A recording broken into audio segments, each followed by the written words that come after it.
corpo aqui soltar a nossa alma e nosso espírito, aí nós não teremos mais influência de Satanás. Nós não sofreremos mais enfermidade. E a Bíblia diz que Ele mesmo enxugará de nossos olhos toda lágrima. Então, quando nós saímos aqui desse mundo, dessa carne, nós abandonarmos esse plano, nós vamos entender que vale a pena. Eu estou falando que não compensa servir Jesus se você olhar para o Evangelho com um olhar carnal, terreno, pensar Jesus aqui nessa terra. É um problema. Agora, quando nós pensamos com um olhar espiritual, Ele é o único caminho que nós podemos seguir. Ele é a única porta que vai nos dar acesso a pastos verdejantes. Ele é a única forma de nós não sofrermos a segunda morte, que é a condenação eterna. Apenas em Jesus nós vamos escapar da grande ira que já está profetizada, sentenciada e vindo a passos largos para tentar todos aqueles que habitam na terra.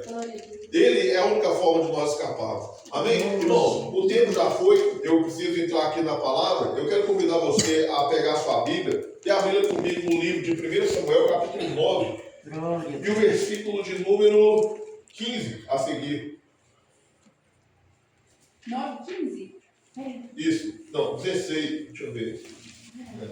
Tô mal não. 1 Samuel 9, 17.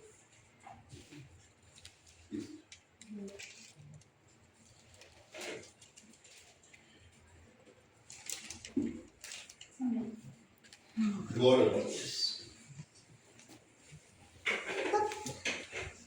Diz assim: e quando Samuel viu a Saul, o Senhor lhe respondeu: eis aqui um homem de quem eu te falei. Este homem dominará sobre o meu povo. E Saul se chegou a Samuel no meio da porta e disse: mostra-me, peço-te, onde está a casa do vidente? E Samuel respondeu a Saul e disse: eu sou vidente, sobe diante de mim ao alto e comei hoje comigo, e pela manhã te despedirei, e tudo quanto está no seu coração te declararei. E quanto às jumentas que há 3 dias se te perderam, não ocupes o teu coração com elas, porque já se acharam. E para quem é todo o desejo de Israel, porventura não é para ti, para toda a casa de teu pai? Amém. Somente esses versículos. Glória a Deus. Amém. Glória a Deus. Irmãos, essa história, ela narra a história de quando Deus ele colocou Saul por rei em Israel. E o interessante é que Deus não estava nem um pouco interessado em colocar Saul por rei de lugar nenhum. E nem outro rei nenhum. Porque o plano de Deus para a humanidade é que o governo fosse teocrático. Quer dizer, Deus queria ser o rei do povo dele. E não precisava de outro rei também não. Por quê? Porque quando o povo estava lá no Egito preso lá e o povo dobrou o joelho e clamou, o que Deus fez? A Bíblia fala: eu ouvi o seu clamor e desci do céu para livrar vocês dos seus exatores, dos seus opressores. E Deus ele levanta Moisés, e Deus levanta Arão, e Deus faz o rio virar sangue, e Deus faz vir praga de piolho, de rã, de treva, e mata os primogênitos, e cai pedra no céu, e Deus livra o povo. Faraó, não vou liberar vocês, você não vai não? Então tá, você que sabe. E tapa no orelho do faraó e liberta o povo. Liberta o povo e conduz o povo pelo deserto, e quando Moisés morre, Deus levanta Josué.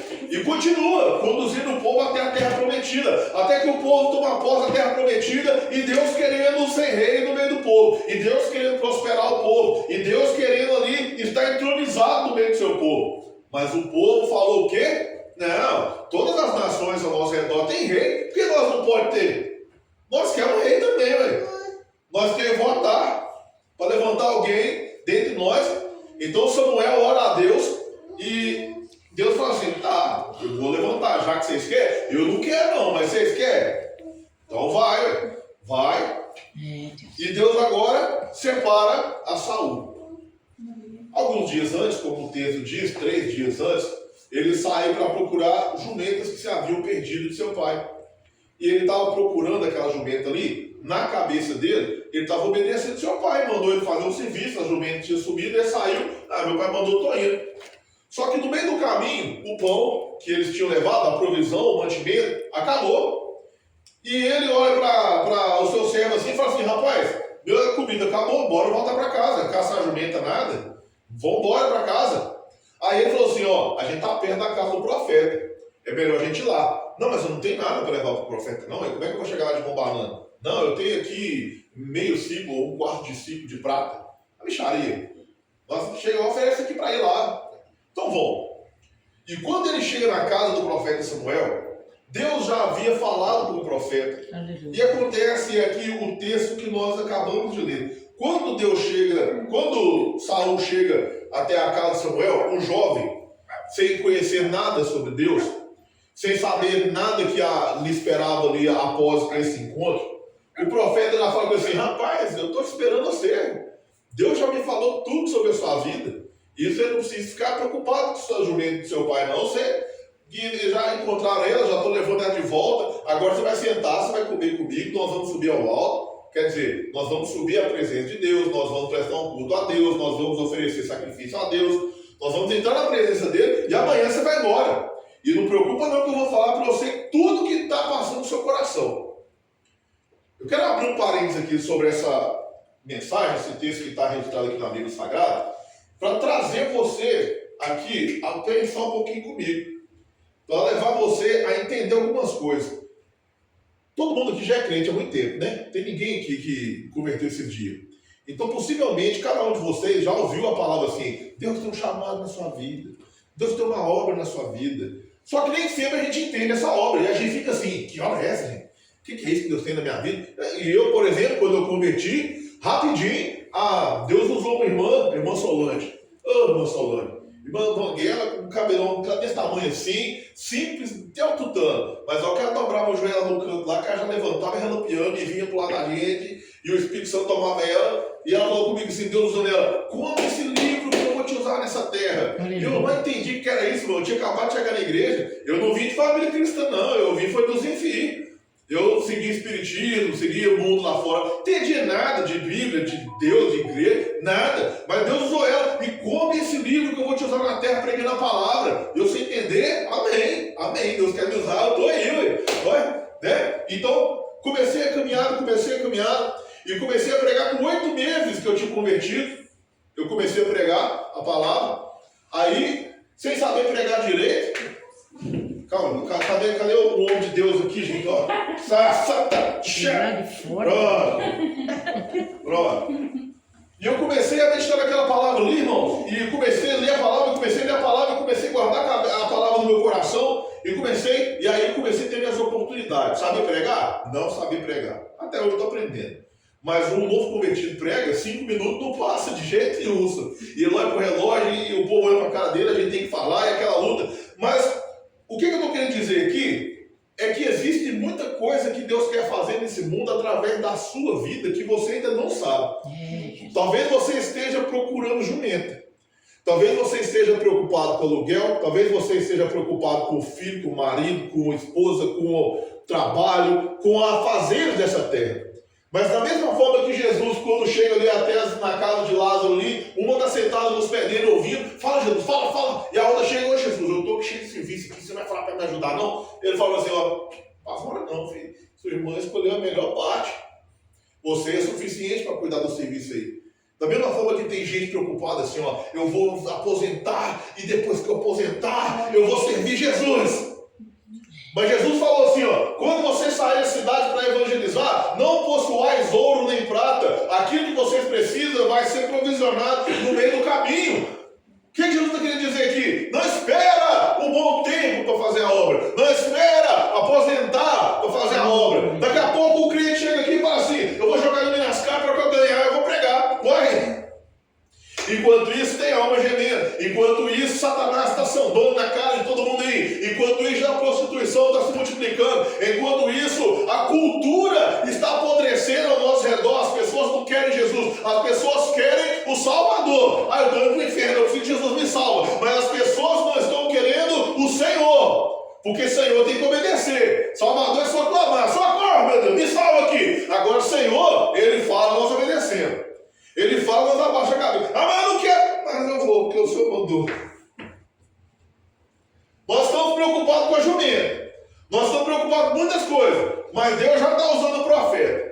Deus já revelou tudo para o profeta. Nós estamos preocupados com os nossos afazeres. Meu Deus, como é que eu vou pagar essa conta? Ah, meu Deus, eu estou indo para o culto ali, mas eu preciso que só fala comigo. Se você pediu assim, recebe de glória. Deus quer usar a mim, Deus quer usar você. Ai, Deus, a luta é difícil demais. Você é chamado de soldado de Cristo, não é à toa, irmão. Não tem aquele louvor assim? Os guerreiros se preparam para a grande luta. E você achando que é para a praia ficar na água de coco? Nós estamos aqui numa guerra, irmão. E Satanás nem sempre vai usar demônio para ficar te afligindo. Às vezes ele vai lançar uma seta. Às vezes ele vai lançar um cansaço. Às vezes ele vai lançar um desânimo. Porque eu pregando quarta-feira, lá no Novo Horizonte, eu ensinei que existe aquela pessoa que ela é endemoniada. Você estender a mão que ela vai cair, vai espernear, vai dar uma canseira. Em nome de Jesus vai ficar liberta. E existe a pessoa que ela está influenciada por Satanás. O influenciado pode ser o pastor. O influenciado pode ser o ministro de louvor. Pode ser qualquer um. Pode ser eu. Não tem dia que vocês acordam e falam assim, não, não estou aguentando esse falta mais não. Acho que eu vou largar minha cruz. Não é verdade, você nunca passou por isso. Isso é influência. Mas nós temos poder de rejeitar a influência. Porque Deus já levantou o profeta aqui e já escreveu a nossa história. Então Saul ali, que não tinha conhecimento de Deus, Saul ali agora, que era um filhinho de papai, não tinha obrigações nenhuma, não sabia nada de liderança, não sabia nada da vida, agora chega lá e sai rei de Israel, sem experiência nenhuma, sem ter comunhão com Deus, sem ouvir a voz de Deus, e começa. Eu acho maravilhoso na Bíblia Sagrada, é que a Bíblia não esconde pecado de ninguém. Verdade. Saul foi um vagabundo. Deus falou com ele assim, ó, chega na cidade e mata tudo. O que tiver na sua frente, você mata, que eu não quero mexer com a cor mais não. Ele foi lá, separou os lados. Não, senhor, esse aqui eu separei para fazer um sacrifício para o senhor. Hein? Querendo levar Deus no bico, adulando Deus. Mas eu não mandei você matar tudo? Não, mas uai, você viu o boi. Nós vamos fazer um churrascão aqui e vamos apresentar o senhor. Até que Deus cansou dele e falou assim, aqui ó, não quero mexer com você mais não. E todo mundo conhece a história. Ele vai para o monte, ele jejua, ele corre atrás do profeta Samuel. Até que o profeta Samuel, você já viu o crente falar assim, Deus não vergonha ninguém não, irmão. Já ouviu o povo falar? Mas quando o profeta, o rei Saul foi buscar Samuel, depois de ter desobedecido várias vezes, o profeta chega para ele e fala assim, Deus já rejeitou você, pôs outro melhor do seu lugar, rapaz, sai fora. Aí o que ele tem que fazer? Ir consultar a macumbeira. Não é o que diz a Bíblia, a pitonisa de Endor? Que ele foi tentar trazer Samuel de volta à vida, mas é possível, irmão, alguém trazer alguém que está morto? Tem gente que fala que foi Samuel. Eu acredito na impossibilidade de eu tirar alguém lá do céu, trazer aqui à terra para falar com alguém. Ué, ele acabou perdendo o seu chamado. Por quê? Por desobediência. Mas o que eu quero dizer aqui? Um homem que não tinha conhecimento de Deus, um homem que não cresceu aos pés da cruz, Deus levantou ele como rei de Israel, e ele só foi destituído porque ele foi desobediente. Se eu e você formos obedientes ao Senhor, o que Deus não vai fazer na nossa vida? O que Deus não vai fazer através da nossa vida? Porque talvez nós estamos aqui num pequeno cômodo pequenininho aqui, a gente pensa assim, mas aquela igreja é pequenininha ali, só que de um pequeno cômodo como esse pode sair aqui um pastor para ganhar milhões de almas. Glória a Deus. Você sabe? Você não sabe? Através de um pequeno culto como esse aqui, Deus quer colocar a chama do Espírito Santo dele para dentro do seu coração, e no meio do acidente, você acalmar uma pessoa que está passando por uma situação difícil ali, orar por uma pessoa, alcançar uma família, curar uma enfermidade, libertar de um espírito imundo, fazer a diferença, porque essa é a chama do Espírito Santo. Deus não precisa de grande igreja, Deus não precisa de grande templo, Deus só precisa de um coração ardendo em chama, que queira a presença dele, e queira fazer a diferença, e queira dar lugar, e queira ser usado. Deus só precisa de um povo que está esquecendo o que é viver o sobrenatural, viver o céu, viver a glória, viver a comunhão, e está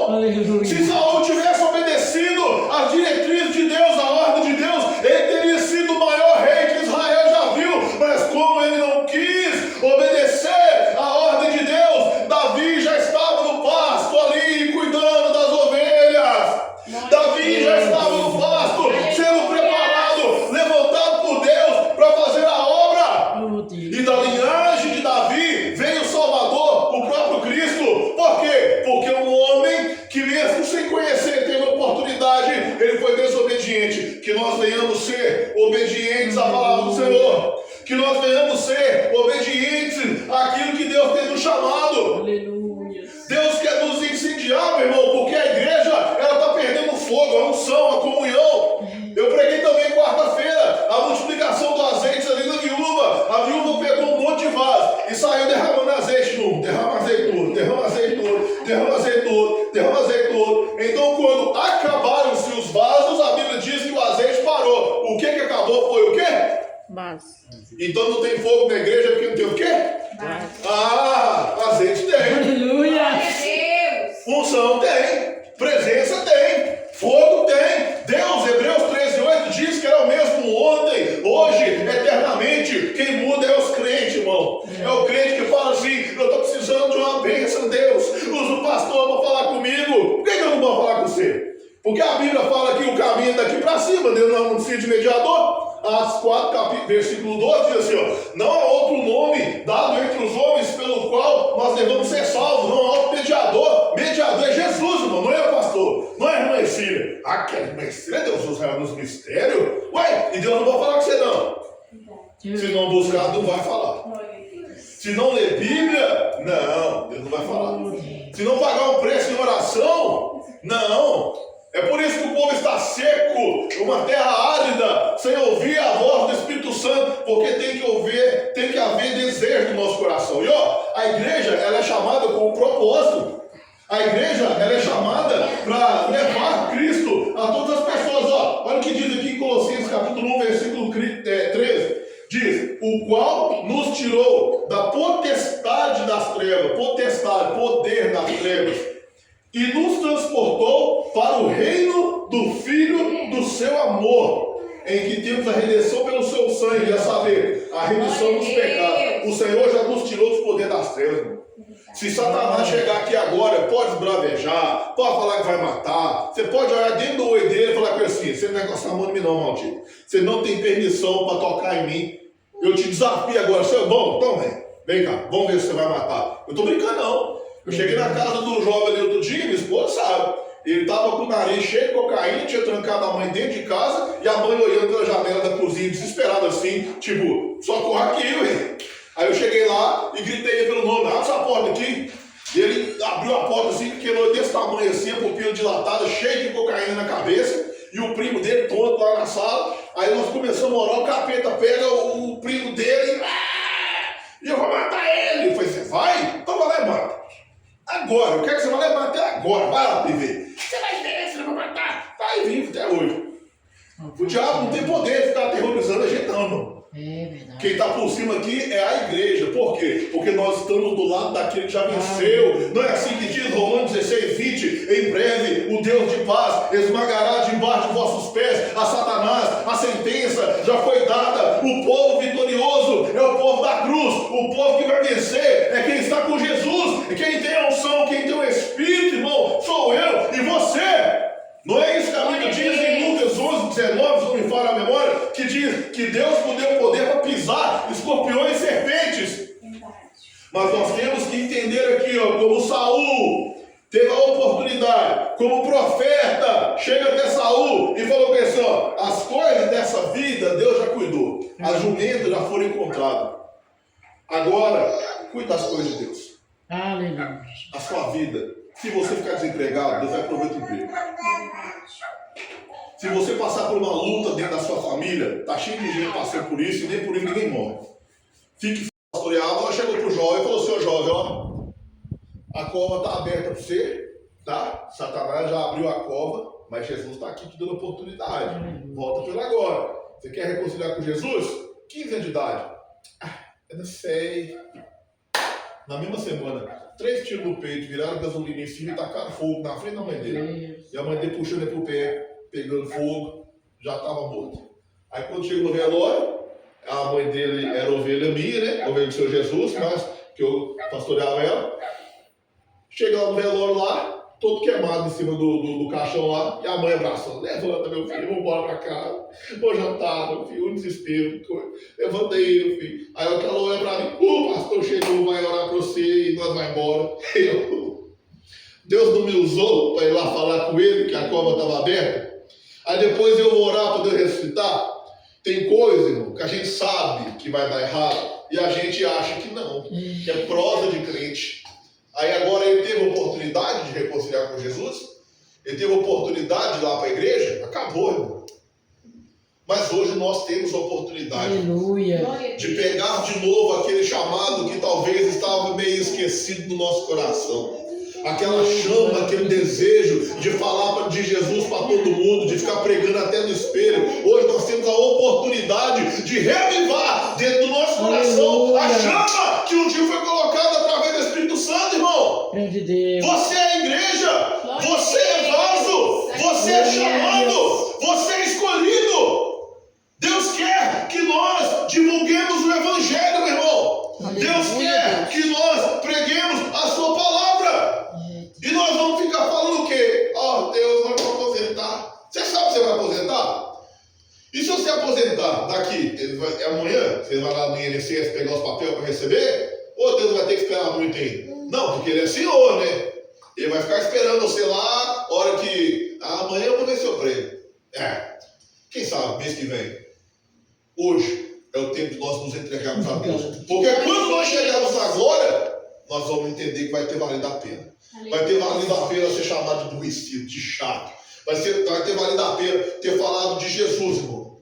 Vai ter valido a pena ter feito a diferença nesse mundo gospel de tanto crente sem vergonha, que tem Jesus no peito, mas não tem Jesus na alma. Que fala que ama Jesus, mas não tira 10 minutos por dia para ler a palavra.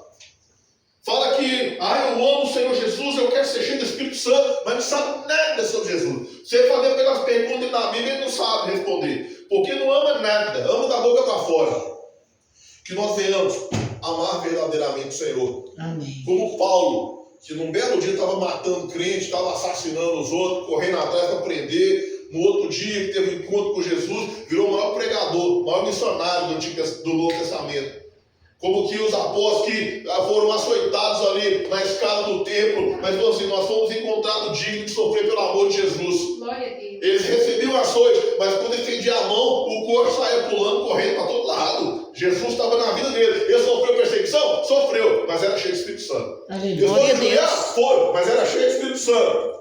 Eles ali tentaram enganar, tentaram fazer com que se calassem? Sim, mas quando abria a boca, as pessoas se convertiam, porque viram Deus na vida deles. Mas está falando mal de mim. Deixa ver Deus na sua vida. Aleluia. Mas estou se levantando contra a minha vida. Permita que quem se levantou contra a sua vida, veja Deus na sua vida. Glória a Deus. Eles não tem que se curvar, não a você, mas a Deus. Não a você, mas ao seu testemunho. Não a você, mas o poder daquele lá de cima que morreu na cruz, mas no terceiro dia ressuscitou e hoje habita dentro de você, meu irmão. Aleluia. Nós precisamos voltar a deixar Deus pelejar nossas pelejas, guerrear nossas guerras, a honrar nossa vida.